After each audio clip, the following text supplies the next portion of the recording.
ভৈরবে ব্রহ্মপুত্র নদীর তীরে পানাউল্লাহ চর বধ্যভূমিটি সারা বছরই থাকে অযত্ন আর অবহেলায়। প্রশাসনের নজরদারি না থাকায় অপরাধীদের অভয়ারণ্যে পরিণত হওয়ার অভিযোগ মুক্তিযোদ্ধা সহ এলাকাবাসীদের। বিশেষ কয়েকটি দিন এলেই কদর বেড়ে যায় এ বধ্যভূমির। পরিষ্কার পরিচ্ছন্ন করা হয় এর চারপাশ, দেওয়ালে আর স্তম্ভে দেওয়া হয় রঙের প্রলেপ। বিশেষ দিনে অর্পণ করা হয় পুষ্পস্তবক। তারপর আর কোনো খবর থাকে না স্মৃতিসৌধের। 16ই ডিসেম্বরের আর মাত্র কয়েকটা দিন বাকি। এর মাঝে বধ্যভূমি চারপাশ ও চত্বরে আগাছায় ছেয়ে গেছে। বহিরাগত ছেলে মেয়ে দেওয়াল টপকে ভিতরে প্রবেশ করে লিপ্ত হয় বিভিন্ন অপকর্মে, এমন অভিযোগ এলাকাবাসীর। বিস্তারিত ভৈরব প্রতিনিধি মোহাম্মদ মিজানুর রহমান পাটোয়ারির পাঠানো তথ্যচিত্রে। 1971 সালে 14 এপ্রিল ভোরে পাক হানাদার বাহিনী ভৈরবে দখল করে চারিদিক থেকে আক্রমণ শুরু করে। এই সময় হাজার হাজার মানুষ দিক বিদিক ছোটাছুটি শুরু করে প্রাণ বাঁচাতে। এমনি ভাবে শিবপুর ও কালিকা প্রসাদ এলাকার কয়েক হাজার মানুষ প্রাণ বাঁচাতে ব্রহ্মপুত্র নদীর তীরে আলগড়া খেয়াঘাটে খেয়া পার হওয়ার অপেক্ষায় জড়ো হয়। এই সময় পাক বাহিনীর একটি হেলিকপ্টার পানাউল্লাহ চরে অবতরণ করে সৈন্যরা রেল লাইন ধরে যাওয়ার সময় খেয়াঘাটে জড়ো হওয়া কয়েকশো মানুষ তাদের নজরে আসে। তারা দ্রুত পৌঁছে খেয়াঘাটে অপেক্ষমান নিরস্ত্র নিরপরাধ 4 থেকে 500 নারী, পুরুষ ও শিশুকে সারিবদ্ধভাবে দাঁড় করিয়ে নির্মমভাবে ব্রাশ ফায়ারে গুলি করে হত্যা করে ফেলে যায়। সেদিন ব্রহ্মপুত্রের পানি রক্তে লাল হয়ে যায়। একই দিনে পাক বাহিনী ভৈরবের মধ্যের চর গোছামারা, চণ্ডীবের, কালীপুর, কোমলপুর, ভৈরবপুর ও ভৈরব বাজারে আরো 2 শতাধিক নিরপরাধ মানুষকে হত্যা করে। বিভিন্নভাবে আহত হয় কয়েক শতাধিক। সেদিন মেঘনা আর ব্রহ্মপুত্র নদের বুকে ভাসছিল শুধু লাশ আর লাশ। পাক সেনারা ওই দিন উন্মাদের মতো নারকীয় হত্যাযজ্ঞে মেতে উঠেছিল। পানাউল্লাহর চর আলগড়া এলাকায় কয়েক শতাধিক নিহতের মধ্যে পরে কিছু আত্মীয় স্বজনরা তাদের লাশ নিয়ে গেলেও বেশিরভাগ নিহতকে ওই স্থানে গণকবর দেওয়া হয়। তাদের স্মৃতি রক্ষার্থে প্রথমে 2006 সালে বেসরকারিভাবে টাকা উঠিয়ে স্মৃতিসৌধ নির্মাণের কাজ শুরু করা হয়। পরে তৎকালীন মুক্তিযোদ্ধা মন্ত্রণালয়ের অর্থায়নে বর্তমান স্মৃতিসৌধের রূপ লাভ করে। স্থানীয়রা জানান, অনেক রক্তের বিনিময়ে অর্জিত আমাদের এই দেশ। 1971 সালে ব্রহ্মপুত্র তীরের এই আলগড়া নামক খেয়াঘাটে পাক হানাদার বাহিনী কয়েকশো নারী পুরুষকে নির্বিচারে গুলি করে হত্যা করে। তাদের এই পবিত্র স্থানে নির্মিত স্মৃতিসৌধটি আজ অযত্ন আর অবহেলায় পড়ে থাকায় ঘন জঙ্গলে পরিণত হয়েছে। এতে করে মাদকাসক্ত আর অপরাধীদের আবাসস্থলে পরিণত হওয়া সহ চলে অসামাজিক কাজকর্ম। এছাড়া এই বধ্যভূমি যেতে যে রাস্তাটি রয়েছে এটার অবস্থাও শোচনীয়। রাস্তাটি মেরামত করার কয়েকবার উদ্যোগ নিলেও কি কারণে আজও রাস্তার কাজ হয়নি এখনো জানেন না এলাকাবাসী।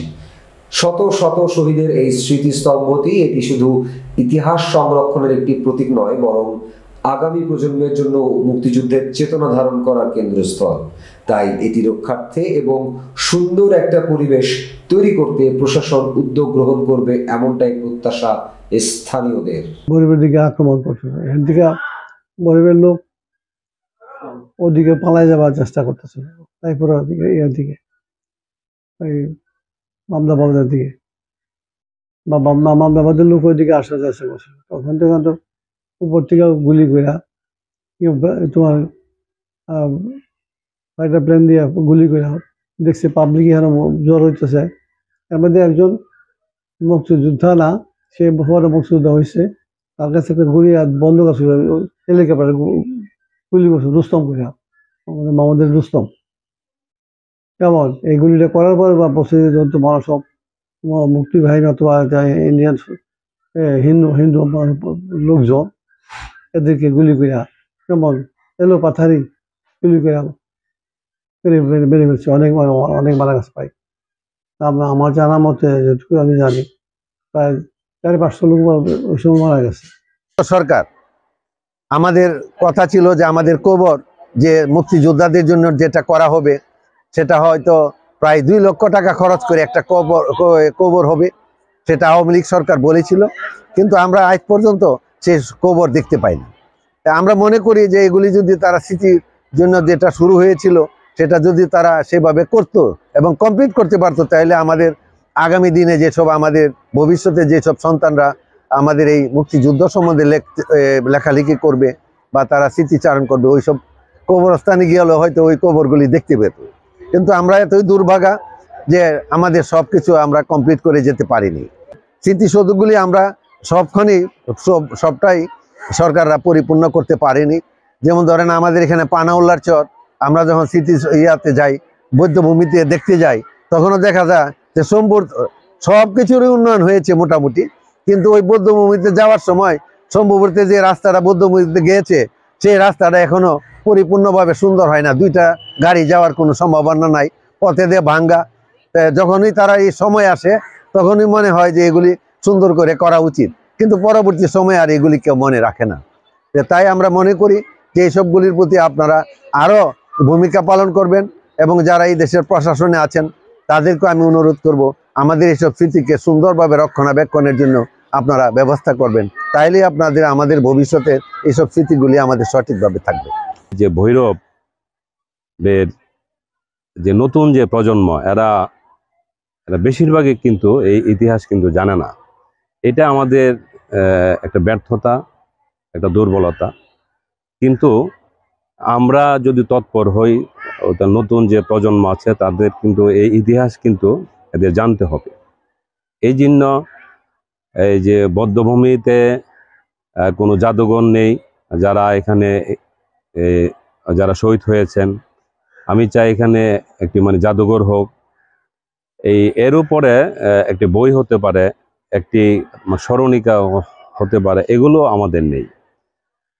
অর্থাৎ আমাদের আর কোনো ডকুমেন্ট নেই, কিন্তু এই যে গুরুত্বপূর্ণ এই যে গণহত্যা, এইটা আমাদেরকে নতুন যে প্রজন্ম আছে এদেরকে জানাতে হবে।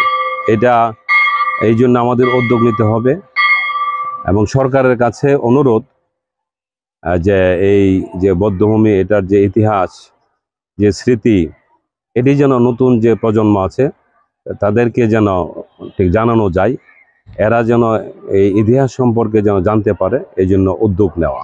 14ই এপ্রিল 1971 সালে প্রথম ভৈরবে ছত্রী বাহিনী নামে, ওরা কিন্তু ভৈরবের মধ্যেশ্বর গ্রামে ওরা নেমে ওরা গুলি করতে করতে ব্রহ্মপুত্রের তীরের দিকে এগুতে থাকে। তখন এই গুলির শব্দে মানুষজন ঘর থেকে বের হয়ে আবালা বৃদ্ধা বনিতা সবাই ভৈরব ছাড়তে শুরু করে। ভৈরবের পাশেই যে ব্রহ্মপুত্র নদী পার হলে হচ্ছে নরসিংদী মাহমুদাবাদ, ওই এলাকাটিকে ক্রস করার চেষ্টা করে। তখন ওইখানে প্রচুর লোক জড়ো হতে, ওখানে গুদারা ঘাট ছিল, নৌকা দিয়ে পার হইতো, একটা গুদারা ছিল, নৌকা দিয়ে পার হইতে হইতো। ফলে একটা নৌকা দিয়ে পর্যাপ্ত সংখ্যক মানুষকে পার দেওয়া সম্ভব ছিল না, বিধায় অনেক লোক জড়ো হয়েছে। এদিকে পাক আর্মিরা হেলিকপ্টার থেকে নেমেই ওরা অ্যাম্বুশ করতে করতে ওরা ওইদিকে চলে যায়, এবং ওখানে নিরস্ত্র মানুষের উপর নির্বিচারে গুলি করে এবং প্রচুর মানুষকে হত্যা করে। এবং কেউ বলে 400, কেউ 500, কেউ 600, এই পর্যন্ত কিন্তু এটার ইতিহাস যদিও ঠিক হয় নাই, কিন্তু অনেক বেড়েছে। এই প্রথমে ভৈরবে এই জেনোসাইডটা এখানেই হয়, এবং এমন অনেক স্মৃতি আমরা পেয়েছি এরকম যে লাশ আনতে অনেকে আনতেও পারে নাই, ওখানে কবর দেওয়া হয়েছে। 1971 সালে এখানে যে ঘটনা ঘটেছিল তারই স্মৃতি রাখতে গিয়ে এখানে স্মৃতিসৌধ বদ্ধভূমি এখানে করা হয়েছে। তো ওইটাতে যে বেহাল অবস্থা, পরিষ্কার নাই। প্রত্যেক বছরে 2বারই আমরা দেখি, 26শে মার্চ, 16ই ডিসেম্বর আসে, ক্লিন করে ফুল টুল দিয়ে যায়, শ্রদ্ধা রেখে যায়। আর এখানে যে হাল অবস্থা, ভিতরে নেশা পানি এই সেই আবিজাবি অনেক কিছু চলে। তো এটা অনেক সময় দেখে বলা যায় না, বলতে পারি না। আর আমি ছোট্ট একটা কফি শপ চালাই, কফি শপে আসতে গেলে অনেক কাস্টমাররা বলে কি রাস্তায় বেহাল অবস্থা, অনেক লোক আসে, দূর দূরান্তের লোক আসে। লোক আসার পরে দেখতেছি কি এটা একটা স্মৃতিসৌধ, এটার মধ্যে কি পরিষ্কার করে রাখে। নতুন প্রজন্ম যারা আছে তারা তো আর এটা জানতে পারতেছে না। এটা পরিষ্কার রাখলে দূর দূরান্ত থেকে লোক আসলে এটা কি জন্য করছে, কি এটা কি আসলে ওই সম্বন্ধে ছোটদেরকে ধারণা রাখবে। আর ওইটা ক্লিন রাখতে গেলে সবসময় তদারকি রাখতে হবে। সংগ্রামের সমব্যবহার হচ্ছে কি 339 জন লোক মারছেন পাক বাহিনী। তারার মারার সময় বুঝেননি আমরাও জীবিত আমরাও হিয়ানো ফলাইছি বহুত লোক পার হইয়া হে পারও গেছে এমন দা ওই আবার তারা এই হানো ওই বুঝেননি এক গুড়ের ভিতরে 10 জন 15 জন 20 জন লোক ফালাইয়া এরপরে মারি দেওয়া হয়েছে। পরবর্তী এই সময় একটা কাফন দাফন হয়েছে পরে তো আবার গায়েবী একটা জানাজা হয়েছে মানে এদের কিনু ইতিহাস বা এদের কিনু তথ্য তলাফি নাই এই যে একবার চলিং করে গেছে এরপরে আর এটার কিনু ইয়া হই নাই উদ্যোগ হই নাই বহুত মানুষ আওয়া যাওয়া করলে বা স্মৃতি সুরদের অনেকটা ইয়া থাক লইলে উজ্জ্বলতা থাক লইলে লোক গেলে অনেকটা লোকের দেহা শোনা বা এটার প্রতি একটা মায়া থাক লইলে